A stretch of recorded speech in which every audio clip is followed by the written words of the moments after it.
Ladies and gentlemen, this is the YouTube channel vlog show of inspiration and realness. Also, this is the YouTube channel vlog show of positivity, personality, and fun. This is Eric Lima Shenanigans of 1977, and now the perpetrator of these shenanigans, Big Beefy E himself from his Big Beefy Man Cave in New Bedford, Massachusetts, Mr. Shenanigans himself, and the two-time Chilling 3000 2022 End of the Year Awards winner, Eric M. Lima. Thank you very much, Mr. Announcer, sir. Well, hello there, everyone. Welcome to yet another episode of Eric Lima Shenanigans of 1977. Yes, I am the host of this show. And this is episode 561 of the show. May the 12th, 2023, 1:33 p.m. Beautiful Friday afternoon. It's a beautiful day. That's right. That means summer is here. We're talking about over 80 some odd degrees. About 81, low 80s, high 70s. That's not bad enough. Hey, and we had a little bit of rain that came scooting by this morning, but it was there when I was inside, but then I walked out. Hey, it's nice again. Anyways, I want to take this time to give a shout out to Phil Paleojos. I hope I pronounced his last name right.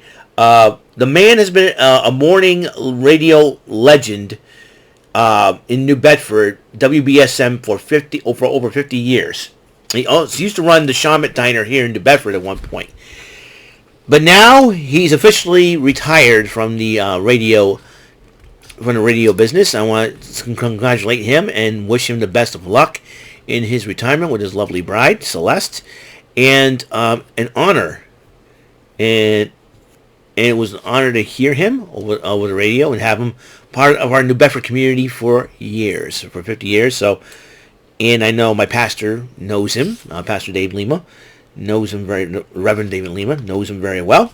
So he's officially retiring as of today, and I want to congratulate him. So Phil Paleojos, if you're watching this, sir, best of luck to you, and shenanigans salute to you. All right, we're gonna talk about what happened on Impact Wrestling. That's right, Impact Wrestling happened last night, Chicago, Illinois.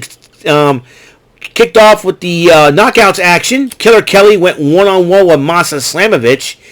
And it was a great matchup, but then when Killer Kelly slapped on the Killer Clutch, Masha Slamovich tried to get out of it.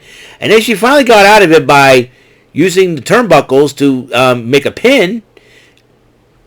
Like a sliced bread type flip move. Pinned. But Killer Kelly refuses to relinquish the hold, even though she lost the match. So Masha Slamovich did win the matchup via pinfall. And KiLynn King talked to Sheldon Jean about Nick Aldis, because this is a huge opportunity for Sheldon Jean to go up against a veteran like Nick Aldis, and a little bit more on that situation. Gia Miller interviewed Trinity, the newest knockout in Impact Wrestling, and she says she has an open contract for a match Under Siege. But then Jay Vidal interrupted Trinity and went for a selfie.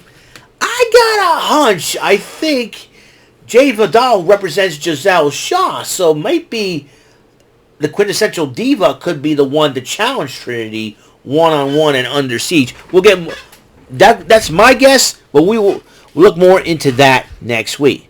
KiLynn King joined Tom Hennepin and Matthew Raywall in commentary as Nick Aldis in his first match back in about, 6 years?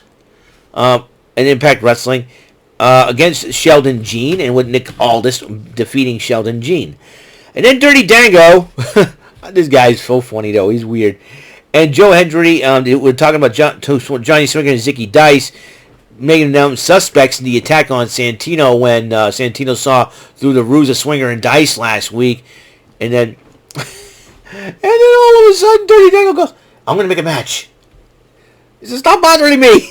Santino was one. So, Johnny Swinger goes one-on-one with Dirty Dango in the matchup. And then Gia Miller sat down for a third time to talk to Frankie Kazarian in part 3 of the interview. And Frankie Kazarian says that he is still going after that Impact World title.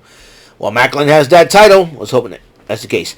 Tag team action. Decay, the team of Crazy Steve and Black Taurus, going up against the Good Hands. John Schuyler and Jason Hodge. I got a bone to pick with John Schuyler in this one. Now, as a baseball fan, he believes. Now, I believe. As a baseball fan, I got a bone to pick with John Schuyler in this one as well. He said the Chicago Cubs have a better chance of winning the World Series than the two of you. Idiot, they did win the World Series back in 2016. John Schuyler, if you had done your homework, then you would know that joke, that insult, is not going to fly. You botched up that line, you dummy. Oh my gosh. The Chicago Cubs did win the World Series back in 2016, you dope. Oh man, John Schuyler is a dope. What a dope he is. I want to tell him, dude, they did win the World Series back in 2016. You know that, right? What a dork. What a dork. The good hands. But then during the matchup, Brian Myers got himself appeared at ringside, attacked Crazy Steve during the matchup, giving the good hands a chance to get the victory over Decay. It won't sit well with the Decay, and it doesn't sit well with another wrestler. I will, speaking of angry wrestlers, Steve Macklin was angry with Shera and Champagne Singh because of that. I had the match against Rhino. Our partnership is over, but then Champagne Singh says, listen, dude, still we can turn this thing around. I got an idea. So they attacked Heath. They attacked Heath in the back. Rhino checked up on him, and the Roman referee says, dude, your match is on now. Fine. Check on him. Take care of him. And then the Impact World title was on the line. Steve Macklin versus Rhino. Macklin found a weakness in Rhino's surgically repaired knee, and Macklin attacked that and beat Rhino with his own move, the Gore. Then Macklin attacked Rhino's knee after the matchup, injuring him in the process, and as he was taken out on the stretcher, Scott D'Amore, who knows Rhino more than anybody, says, we'll take care of the situation. Macklin confronts D'Amore. D'Amore says, you know what? The match between you and PCO will now be no DQ for the title. PCO did attack Macklin after jumping out of the ambulance, and then he screamed, Macklin! Never mess with the French-Canadian Frankenstein, dude. That's for sure. Then Joe Hendry came out to address the Chicago crowd and introduced Dirty Dango as he went one-on-one with Johnny Swinger. And in a short amount of time, Dirty Dango picked up another victory over the hapless Johnny Swinger. You gotta talk about this. Zicky Zeiss is a goober.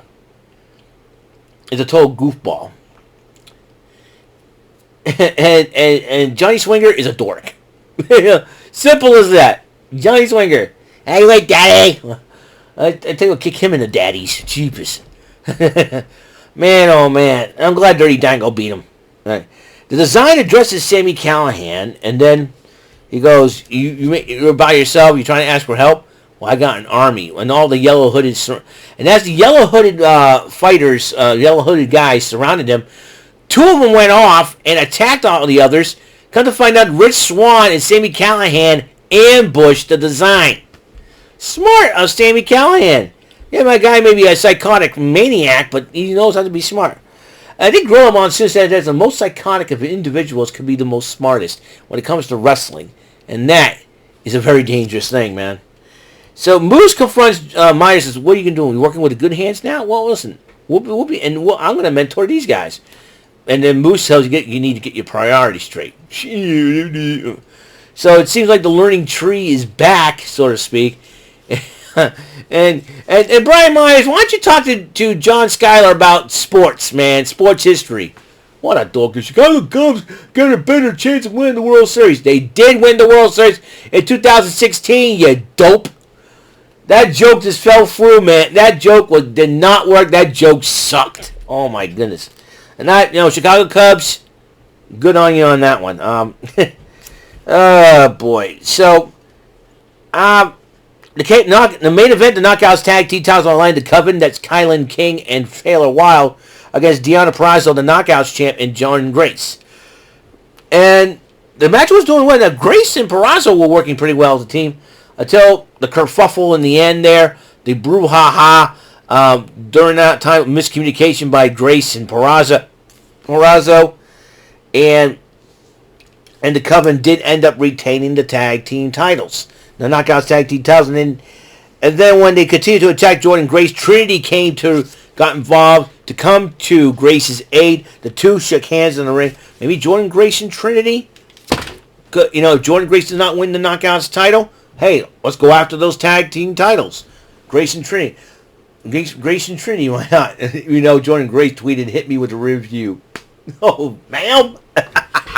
So, oh boy, so that is all the time we have on this great show, episode 561 of Eric Lima's Shenanigans of 1977. Up next is the game of strategy, luck, knowledge, and daring.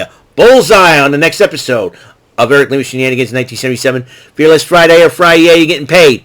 So check that episode out, huh? It's going to come up next. Until the next episode comes rolling around, Mr. Announcer, please take us home. That is all for today's episode of the show. This is Mr. Lima speaking for Eric Lima's Shenanigans of 1977. A Big Beefy E, do it for Bob Saget production. And in association with A Sweet Bowl for Raving Dingleberries Telepictures and Distribution. Thank you for watching another great episode of Eric Lima's Shenanigans of 1977. Until the next episode, goodbye for now.